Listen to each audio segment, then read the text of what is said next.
I'm DJ Lee, and my essay, A Syntax of Splits and Ruptures, was published by Superstition Review in issue 21. This is my daughter, Steph. One of the most difficult things for a memoirist or a personal essayist is writing about loved ones who are still alive, siblings, parents, friends, relatives, and children. My essay partly deals with my daughter Steph Lee when she was in her early 20s, and we were estranged from one another for a period of about 4 years, which the essay explains and explores. Now she is 30 and she is a filmmaker in Vancouver, BC, and we've come back together. We've been reconciled for a while. But I thought, since this issue is such a hard thing for essayists to navigate, and there really is no right answer, every person has to come to an answer on their own, I would invite her to come talk with me on this podcast about what it's like to find yourself as a character in someone's essay, especially your mother's essay. So what I remember about you reading it, or when I read it to you for the first time, is I was so afraid of you being like offended that I had... Really? Yeah, that I had, narrated your phone conversation with the person that you were dating at the time, and but I felt like that needed to be in there. Mm-hmm. So, but to my surprise, you didn't even react to that. I think your only comment was that I should end the scene in a different place. It was more technical. Like you were technical now. Yeah. Not like, don't put this part in. Yeah. Or it didn't happen that way. Yeah. No, you didn't have any of that. You were more like, Mom, your sense of an ending isn't quite right here, because you were in film school at the time. Yeah. I almost feel like I'm reading someone else's story. Oh, like it's about someone else, not about you. Yeah.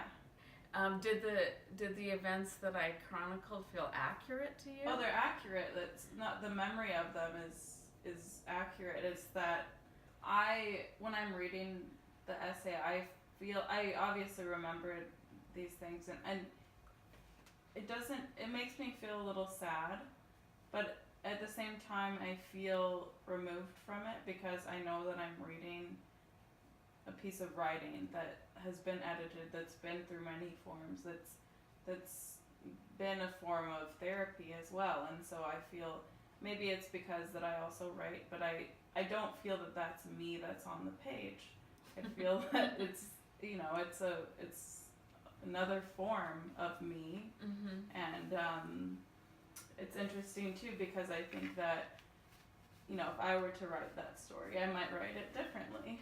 And when you're writing a memoir, I think that's what's interesting, is that you can't totally represent reality, and that's why it's so cool that you can incorporate metaphor.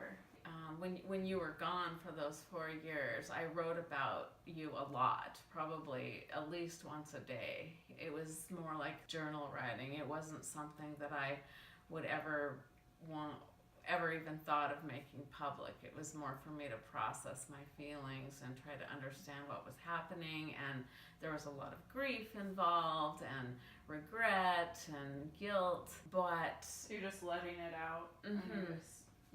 Without thinking about your audience. Right.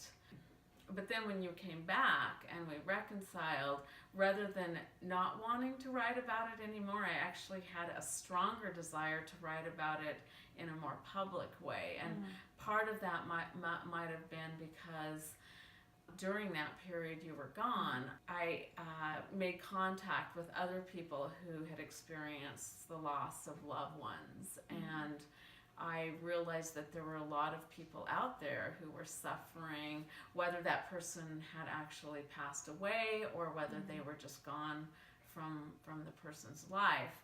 There were a lot of people dealing with this kind of loss, especially of a child. And so I felt the need to share in a more public way, both for myself and for a larger audience. Do you remember the first time you read it, or? I honestly, when I reread it, I had remembered parts of it, but I couldn't recall the details of it, and I couldn't recall that you had it numbered and you had, those sort of things. Like, I knew that grandma was in it. I remember you guys, the floating part, and I remembered, because I think you had read it out loud to me. I did. So that was yeah. also a different way of hearing it than Yeah. me reading it. But yeah, it was a vague, kind of muddy memory. And I was surprised that this essay is about Robert Smithson Spiral Jetty, because I love him too, and so I'm just wondering, how did that metaphor work its way into there? As the essay explains, and as you know, a spiral jetty is Smithson's 500-foot wide by 1,500-foot long earthwork made out of black basalt in the northern end of the Great Salt Lake. And you've been there. You introduced me to that earthwork. It's a very desolate, lonely place. There's nothing else around for miles and miles, just desert and sage and salt and rock and water. And so, because you were the one who introduced me to that, it was very special to me. And you were in art school at the time, and I remember how excited you were, and we made that road trip there. I got really interested in it later because of the spiral form. It's actually a reverse spiral, but the spiral is one of the earliest symbols that humans created. It's in some of the early petroglyphs in different parts of the world. It's even the shape of a fetus is like a spiral. It's in the human body and like the inner ear. It's in the seashells. It's, the shape of the galaxy is a spiral. So it's just kind of in the micro and the macro of our world and our experience. And it was this very real special place for us. So I also wanted the essay to have a spiral form, to sort of fold back on itself, like the relationship between mothers and daughters. Pretty early on, I understood that in order to write about those years that you were gone, I would also have to incorporate this earthwork, which I went to see many times in those intervening years, and that I went with you for the first time to see. The other thing is that, as you know, Smithson created the earthwork in 1968. Almost immediately, the Great Salt Lake rose and covered it. The Great Salt Lake is known to fluctuate. It did not actually reappear until 2002. Unfortunately, Smithson died in a plane accident in 1972, so he never got to see it after it was, flooded by the Salt Lake. But I got really interested in that idea of something very beautiful and precious and special being under the surface where we can't see it. But it's this kind of hope that we have. And even though we can't see it, we have to trust and know it's there. What happens when you lose someone?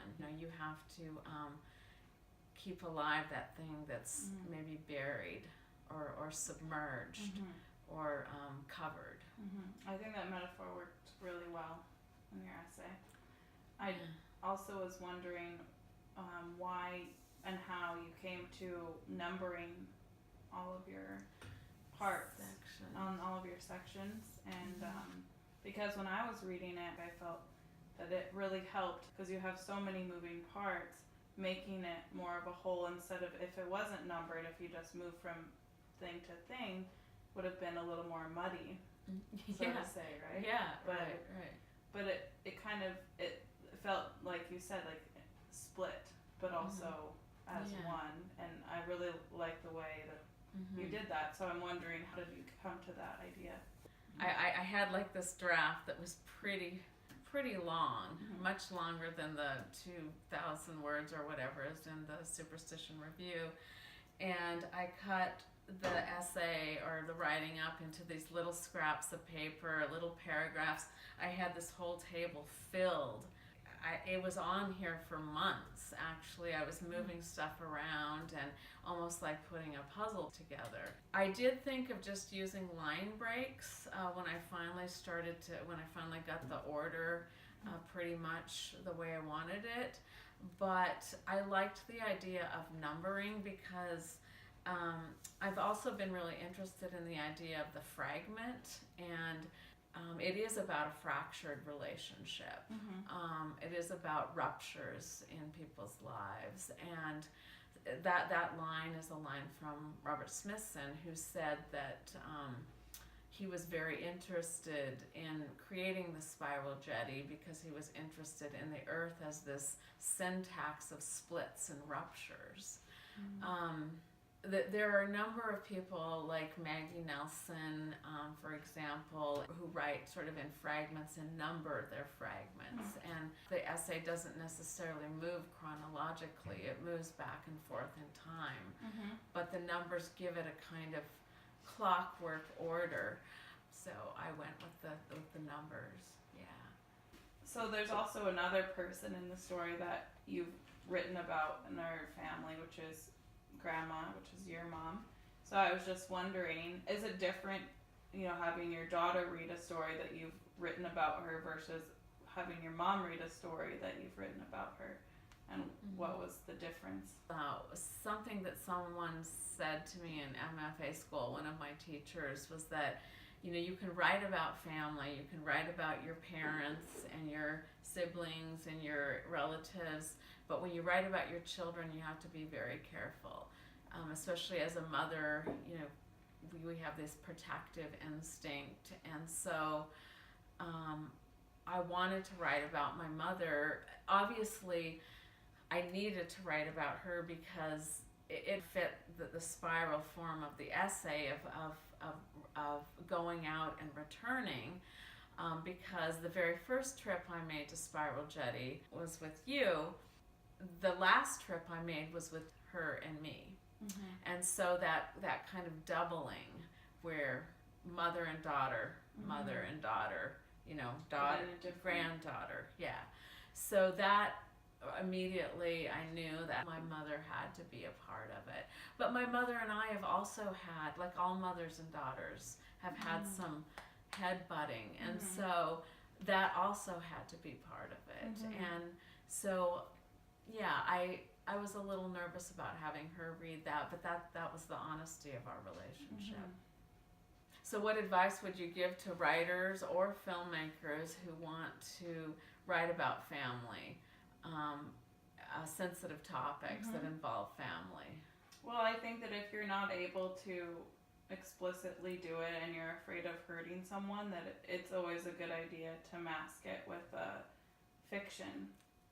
But if you can be open, it can be therapeutic to even share it with your family and not just share it with others, but like it has been for us. And it's, just for you to know that I'm okay with whatever you're doing is probably nice for you. It is, yeah. Instead of adding another layer of fiction to what you're writing. But some writers obviously would prefer to write in fiction anyways, and it's really about you as an artist and how you want to create.